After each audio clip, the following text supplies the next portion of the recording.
मैं शशिकांत मिश्रा, मानवाधिकार कार्यकर्ता। नए वीडियो में आप सभी का स्वागत है। कल कुशीनगर जनपद में लव जिहाद और गैर कानूनी धर्मांतरण के 2 मामलों का पुलिस ने खुलासा किया। आईपीएस पुलिस अधीक्षक कुशीनगर संतोष मिश्रा की टीम ने सराहनीय प्रयास करते हुए और शिकायत सूचना मिलने के 24 घंटे के अंदर 2 मुस्लिम युवकों को गिरफ्तार किया। पहला मामला जो है कुशीनगर जनपद के सेवरही थाना अंतर्गत है। यहाँ जो है 12 वर्ष की जो बच्ची है नाबालिग, उसको प्रेम जाल में फंसा के धोखे से धर्मांतरण करवा के और शादी कर लिया गया। गैर कानूनी धर्मांतरण करवा के शादी कर लिया गया और बच्ची का नाम भी हिंदू जो नाम था उसका बदल के मुस्लिम कोई नामकरण कर दिया गया। माता की शिकायत जब जन सुनवाई में जो संतोष मिश्रा पुलिस अधीक्षक के पास पहुंची तो पूरी अपनी कहानी बताई, पूरा जो दुख दर्द है अपना बताया, शिकायत की। उसके बाद से तत्काल जो आईपीएस संतोष मिश्रा हैं पुलिस अधीक्षक, इन्होंने टीम गठित करके और तत्काल गिरफ्तारी का निर्देश दिया और पुलिस ने सराहनीय प्रयास करते हुए जो मुस्लिम युवक था सज्जाद उर्फ आसिक अंसारी को गिरफ्तार भी कर लिया।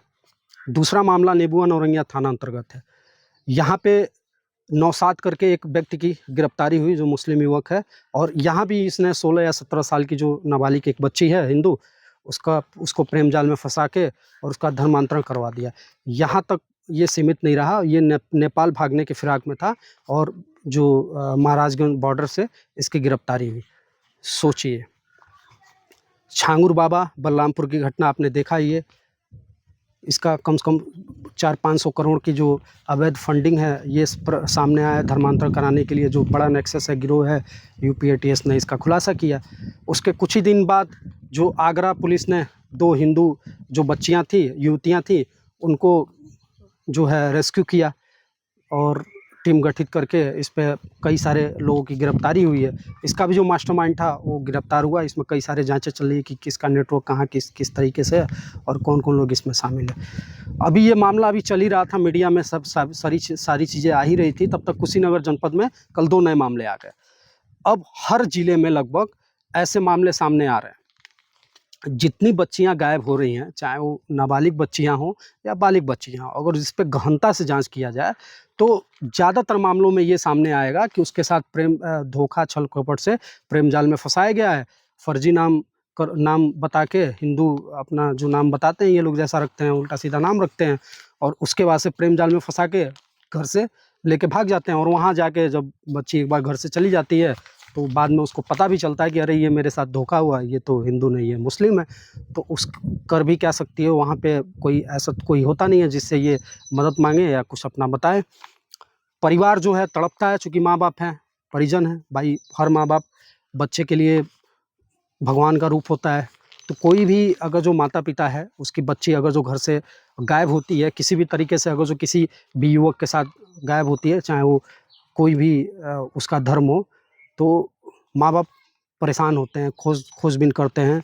तमाम जो पुलिस है उसका थानों के चक्कर लगाते हैं, अधिकारियों के चक्कर लगाते हैं, जनप्रतिनिधियों के चक्कर लगाते हैं, हाथ गोड़ जोड़ते हैं। जो जितना गिरना चाहिए, झुकना चाहिए, झुकते हैं। और उनका बस यही होता है कि मेरी बच्ची को इस तरीके से लेके घर से भगा के, प्रेम जाल में फंसा के, हमारे खिलाफ करके लेके भाग के गए लोग, तो कम से कम वो घर वापस आ जाए, सुरक्षित रहे। शादी भी करनी है तो ठीक है, हम अपनी देख रेख में, अच्छा उसकी जो मर्जी के हिसाब से होगा हम शादी कर देंगे। खैर बच्चियां कहाँ समझने वाली हैं, उनको तो खैर कुछ और ही नज़र आता है। तो ये दैनिक जागरण का अखबार है और आज दिनांक है 23 जुलाई 2025। कुशीनगर जनपद का ये कुशीनगर जागरण है, संस्करण है। साफ साफ यहाँ देखिए लिखा है कि शादी कर मंतारण कराने के 2 आरोपी युवक गिरफ्तार। अब इसमें है नेबुआ नौरंगिया और सराही क्षेत्र में लव जिहाद का मामला, पुलिस की जांच में हुआ पर्दाफाश, बड़ी साजिश का अंदेशा। अब बड़ी साजिश का मतलब ये हो सकता है कि कहीं ऐसा तो नहीं है छांगुर जो बलरामपुर है, इसकी जो गैंग है इससे मिली भगत है इनकी, या जो आगरा के जो नेटवर्क सामने आया है उससे कुछ मिली भगत हो, या हो सकता है कोई और छांगुर बाबा जैसे नेटवर्क ज़िले में सक्रिय हो और ये लोग भाई फंडिंग वंडिंग करते हो, इस तरीके की चीज़ें भाई वो करते हो। जो सोमवार को, जैसे इसमें लिखा है, पेपर में भी लिखा है कि भाई सोमवार को जो बच्ची की माता है सिवनी थाना अंतर्गत 12 वर्षीय जो बच्ची थी उसकी माता शिकायती पत्र लेके आई और उन्होंने कहा कि भाई 12 वर्षीय मेरी बच्ची है जिसको सज्जाद हुसैन उर्फ आशिक पुत्र नसरुद्दीन निवासी झाड़ा कर धर्मांतरण करा लिया है और दुष्कर्म भी किया है। एसपी के निर्देश पर तत्काल सिवनी थाने में अभियोग पंजीकृत हुआ, मुकदमा तत्काल पंजीकृत हुआ। पुलिस ने जांच शुरू कर दी। जांच में सामने आया कि आरोपित सज्जाद हुसैन उर्फ आशिक की उम्र 24 वर्ष है। बताइए, इसने 12 साल की लड़की को प्रेम जाल में फंसाकर उसका यौन शोषण किया, उसके साथ शादी कर उसका धर्मांतरण कराया, हिंदू नाम बदलकर पीड़िता का नाम सोनी खातून रख दिया, पत्नी सज्जाद हुसैन के नाम से आधार कार्ड भी बनवा लिया। अब ये भी देखने की बात है कि भैया ये आधार कार्ड बनवाया किसने, ना जिसने बनाया उसकी भी इसमें गिरफ्तारी होनी चाहिए। खैर, सज्जाद उर्फ आशिक हुसैन को झड़ावा के एक स्कूल, ये जो था एक झड़ावा में एक स्कूल में वैन चलाता था, जो ये ड्राइवर था स्कूल का, और इसने अपना नाम चुन्नू बताकर प्रेम जाल में फंसा लिया था, यौन शोषण भी किया, धर्म परिवर्तन भी कराकर विवाह करने की योजना भी बना ली।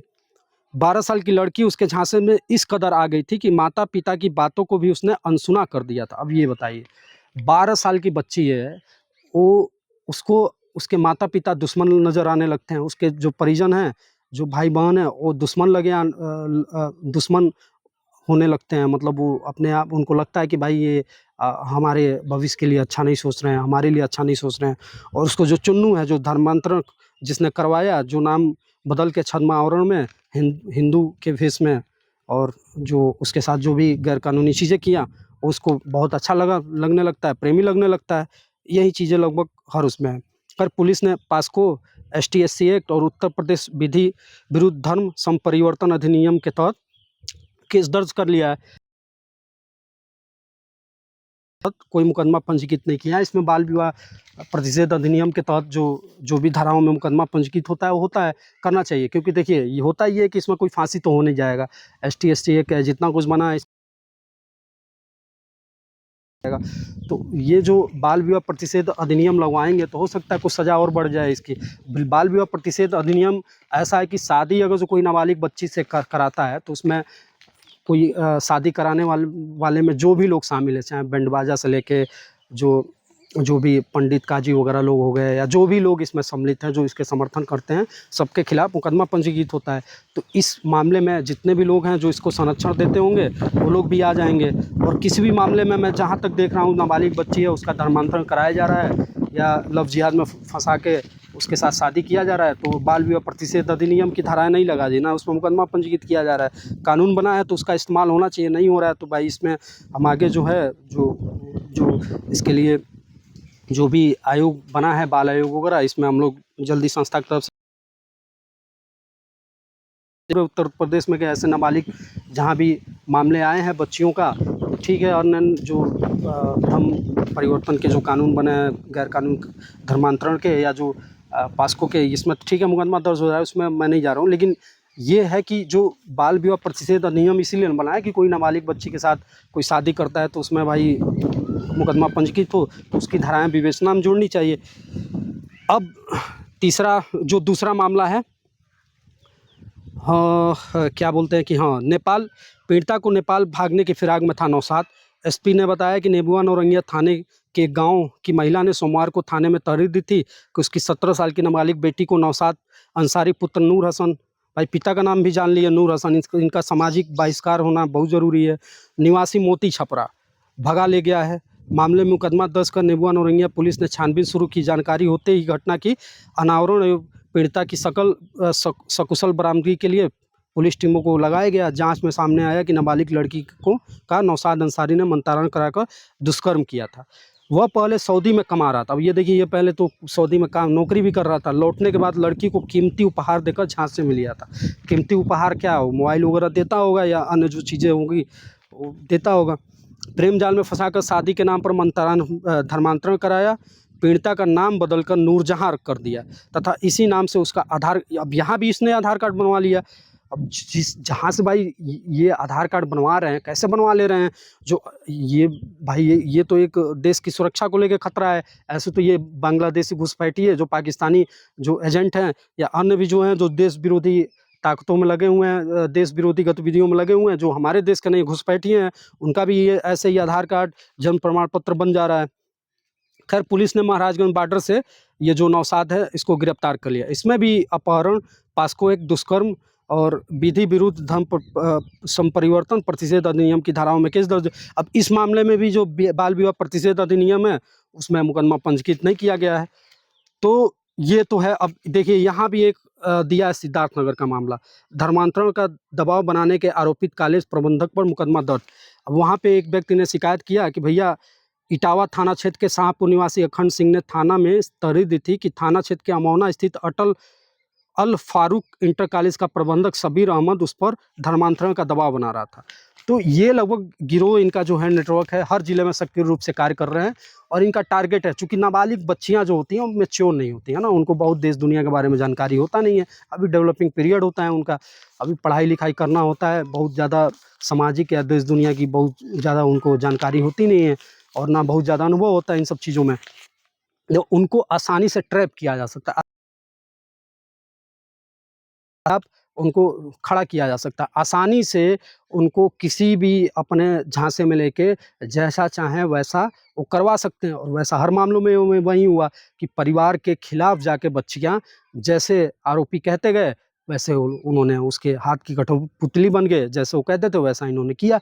तो भाई साहब ठीक है कि क्या हो रहा है क्या नहीं हो रहा है, पुलिस के पास शिकायत जाएगी तो कार्रवाई करेंगे, दबाव बनेगा, नहीं करेंगे दबाव बनेगा तब करेंगे। तो पुलिस खैर इस मामले में अच्छा सराहनीय कार्य कर रही है और सरकार उत्तर प्रदेश जो है योगी आदित्यनाथ जी की जितनी तारीफ। आखिर बच्चियों की सुरक्षा किसके हाथ में है? हम एक जिम्मेदार माता पिता होने के नाते, समाज के एक जिम्मेदार नागरिक होने के नाते, परिवार का के एक जिम्मेदार नागरिक होने के नाते, अपने समाज के एक अच्छे धार्मिक नेता होने के नाते, एक अच्छा सामाजिक चिंतन या एक राष्ट्र का एक नागरिक होने के नाते हमारी क्या जिम्मेदारी बनती है? हमारी जिम्मेदारी बनती है कि हम कम से कम देखें परिवार में हमारी बच्चियाँ हैं, कहाँ जा रही हैं, किससे मिल रही हैं, किससे बात कर रही हैं, सोशल मीडिया पे कौन-कौन से दोस्त हैं, स्कूल में उनके कौन-कौन से दोस्त हैं। ऐसा तो नहीं है कोई उनके परिवार के खिलाफ या उनके धर्म के खिलाफ या जो भी जो गलत गतिविधियों में उनको संलिप्त करने के लिए ग्रूम कर रहा है, उनका ब्रेन वॉश कर रहा है और उनको तैयार कर रहा है, तो इस पे थोड़ा बहुत नज़र रखेंगे। देखिए कोई भी बच्चा है, बच्ची है, अगर जो उसके साथ कोई भी परिवार के अलावा कोई अन्य सदस्य इन्वॉल्व होता है और उसको कोई भी जो उसकी वर्तमान स्थिति होती है, उससे थोड़ा-सा अलग कुछ करने का प्रयास करता है, तो बच्चे की जो एक्टिविटी होती है उसमें थोड़ा बहुत परिवर्तन होगा। बच्चा गुमसुम रहेगा, अकेले रहेगा, मोबाइल पे कहीं अकेले लगा रहेगा, परिवार से बात नहीं करेगा, चिड़चिड़ा रहेगा, बच्चियाँ दोनों में लागू होता है। तो नज़र बनाएँ, थोड़ी भी हमको गतिविधियाँ एबनॉर्मल लगे तो हम तत्काल अपने जो परिवार के अच्छे अनुभवी लोग हैं, चीज़ें हाथ से आउट ऑफ कंट्रोल होने वाली हैं, तत्काल उसमें पुलिस को इन्वॉल्व करके शिकायती पत्र देके पुलिस की मदद लें। जिले में जो सामाजिक कार्यकर्ता काम करते हैं इन विषयों पे, ट्रैफिकिंग वगैरह पे, गैर कानूनी धर्मांतरण, लव जिहाद वगैरह पे, इनकी मदद ले लें। अगर जो कहीं कुछ सुनवाई नहीं हो रहा है तो आप जो मैं पहले ही बताया जो राष्ट्रीय बाल आयोग है, अधिकार संरक्षण आयोग है, एनसीपीसीआर, वहाँ शिकायत भेजें। राज्य बाल अधिकार संरक्षण आयोग है, वहाँ शिकायत वो भेजें। राष्ट्रीय मानवाधिकार आयोग है, एनएचआरसी, वहाँ शिकायत भेजें। कहीं भी चुप न बैठें, जहाँ मदद लेनी हो लें, उठें, लेकिन चुप न बैठें। ऐसे लोगों के खिलाफ आप आवाज़ उठाइए और इनको एफआईआर दर्ज कराइए, जेलों में डालिए और इतनी कड़ी सज़ा करवाइए कि इनकी 7 पुश्तें याद रखें। और वीडियो अच्छा लगे तो आप शेयर करिए। थोड़ा-सा इसमें पेपर का मैंने दैनिक जागरण का इसलिए लिया, बहुत लोग बोल रहे हैं कि ऐसे ही बोलते हैं, तो भैया ये सबूत के तौर पे हो गया कि थोड़ा-सा वीडियो, चूँकि अपने ज़िले के लोग देखते नहीं, अन्य बाहर के लोग भी देखते हैं, तो उनको लगता है कि ऐसे फर्जी चीज़ें चल रही हैं और बस ये चीज़ें दिखाई जा रही हैं। गैर कानूनी धर्मांतरण, लव जिहाद, ट्रैफिकिंग का एक पार्ट है, मानव तस्करी का ये नया स्वरूप है और हम क्यों नहीं बोल रहे हैं? हमको ये स्वीकार करने में क्या दिक्कत है कि ये ट्रैफिकिंग का ही पार्ट है। खैर, वीडियो लंबा हो गया, कल फिर एक नए विषय को लेके आएँगे और फिर आप जागरूक रहिए, सतर्क रहिए, सुरक्षित रहिए, अपने बच्चों को सुरक्षित रखिए, इसको शेयर करिए, ज़रूरतमंद लोग को पहुँचाइए। नीचे स्क्रीन पे हमारा हेल्पलाइन नंबर 75 71 888 158 चल रहा होगा। किसी